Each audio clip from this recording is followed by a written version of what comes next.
समस्त को आज माँ दुर्गा नवमी तिथि उपलक्षे आयोजित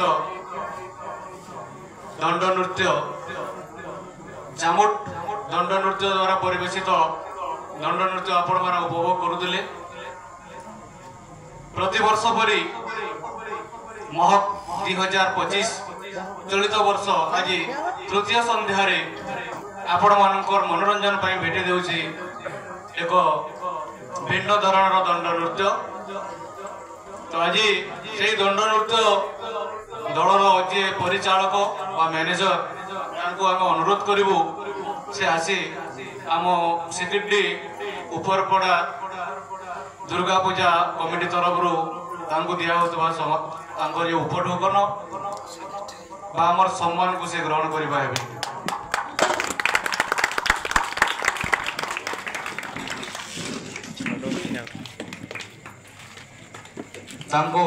सम्मानित करने आम अनुष्ठान सभापति एवं संपादक केशव भोई एवं करण साहू को मु अनुरोध करुछि।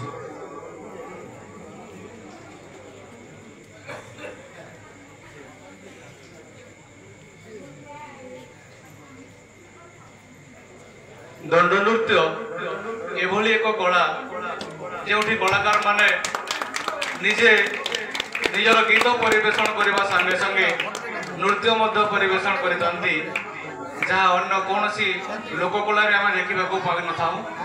तेणु से कलाकार बंधु मान समस्ते गोटे करताली सहित स्वागत करवा आमर दंड नृत्य दल को। एक विशेष सूचना आम सिगिटी माटीर जड़े सुयोग्य संतान श्रीजुक्त गणेश साहू देशमातृकार सेवा करी तार 21 वर्ष कार्य समाप्त करी आम देशमातृकार सेवार एवं गत सेप्टेम्बर 30 तारीख दिन तांकर कार्य शेष होती एवं से निज मातृभूमि को बाहुड़ी आसुचंती। यही उपलक्षे एक शोभा यात्रार आयोजन आम करूँ। तेणु आपण मैंने यथेष्ट संख्यार आसंता 5 तारीख दिन आम सिकिटीर से सुयोग्य संतान को स्वागत करने उपस्थित रहा है। आउ एक विशेष सूचना आम कुबेर साहू काकांकर 3 भाई भौणी घरे माँ देवी दुर्गा देवी कृपार संतान प्राप्ति पर मानसिक पूरण करने जोड़ा गंजा दलर जो पाला ये से गाँव आ गोटे पाला दल से दिन अनुष्ठित हो। तेणु उक्त कार्यक्रम को आपण मैंने श्रृंखला सहित उपभोग करेंगे। धन्यवाद।